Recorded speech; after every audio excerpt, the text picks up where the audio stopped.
Hi everyone, this is Anindita, and this video is specifically designed towards addressing the question of how to look for the perfect Reiki practitioner.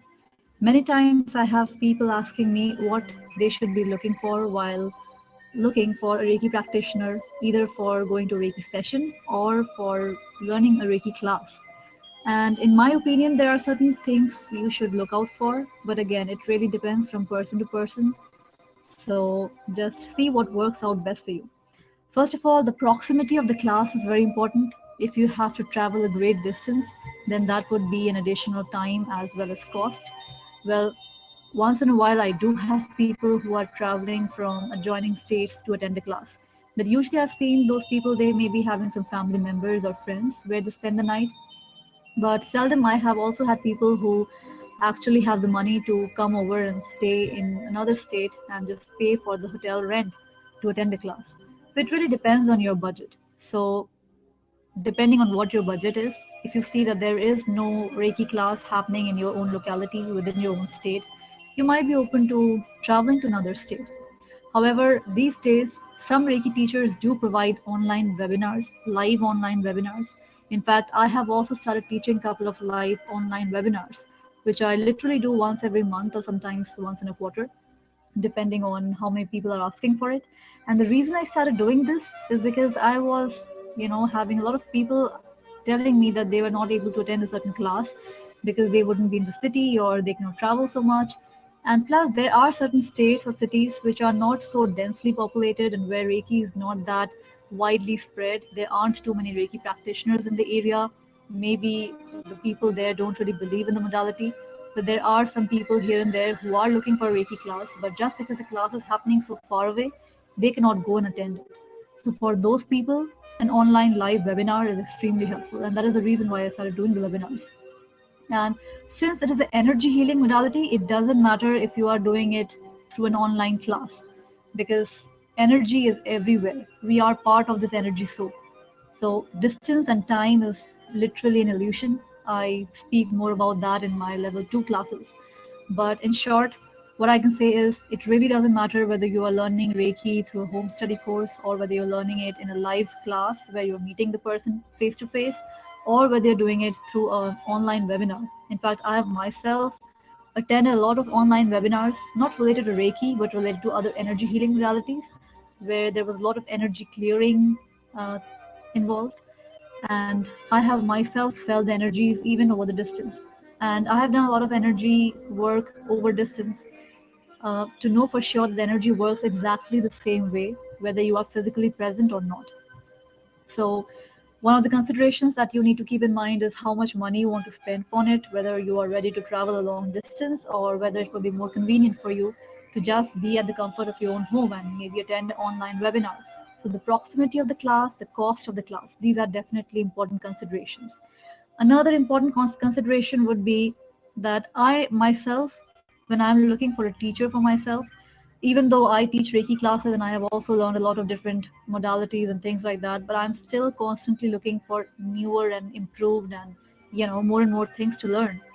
And when I am looking for something, looking to attend a seminar or something, I always look at the credentials of the teacher because to me it is very important. Personal growth and evolution is very important for me. And I think it is a good idea to look for a teacher who is not just limited to just one modality, but rather a person who is constantly striving to improve and learn more himself or herself. Because that way the person will have a much wider understanding of not just Reiki, but the universe at large itself.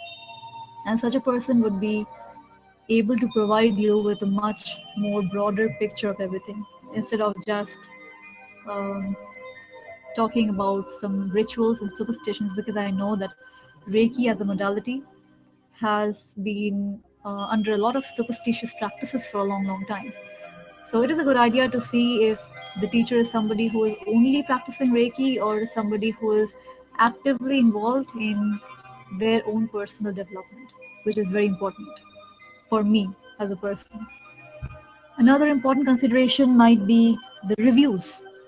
Just go online and check the website and see what kind of reviews people have left. Video reviews or testimonials, whatever it is. You will get a kind of idea about the classes which are taught. Um, Also, if you are a body worker, maybe you might be looking for continuing education units. If that is the case, then just check with the Reiki teacher if the Reiki class will provide you with the continuing education units that you are looking for. So these are some of the very general things that you might want to keep in mind. Sometimes people are looking for Reiki teachers who are very experienced, who have been teaching for years, or who have a certain lineage. That I would say, at least in my opinion, it doesn't make any sense to me, because Reiki is such a modality. It doesn't matter for how many years you have been doing it, whether you have been doing it for a year or for 10 years, you can do it equally well. So you don't really need years and years of Reiki practice to become a true Reiki master. I know a lot of people are under that impression that to become a true Reiki master, you need years and years of practice. But I would say that that kind of a feeling or that kind of belief is really sprouting from an inherent feeling of unworthiness. You know, when you feel that you are not deserving enough, when you are not good enough, with just 1 month of practice or with just 1 year of practice, you are not spiritual enough to become a good Reiki practitioner or a good Reiki teacher or healer. In that case, people tend to think that, okay, somebody who has been doing it for 30 years is probably better than somebody who has been doing it for just 3 months. But that is not so at all. The Reiki energy is not subjective, it is not judgmental. It does not judge people based on their experience or anything else. So these judgments are really coming from the ego mind. It is not a judgment made by Reiki energy. Reiki energy does not determine, based on a person's qualifications or experience or lineage, how much of that energy would flow through that particular master. So it is the same amount of energy, it is the same kind of energy that would flow through each and every person. It doesn't matter what kind of lineage that person has. So to me, years of experience and lineage is not really a very important consideration, but the really important considerations are, of course, the teacher's qualifications, reviews, testimonials on the website, cost of the class, and of course the distance. So with that, I would like to end this video. And like I said before, that you are your own judge. So these are just a couple of considerations, a couple of points that I could think about, but there might be many more considerations or many more things that would be in your mind that might ultimately uh, influence your choice of practitioner. But these were just a couple of pointers that you might choose to keep in mind.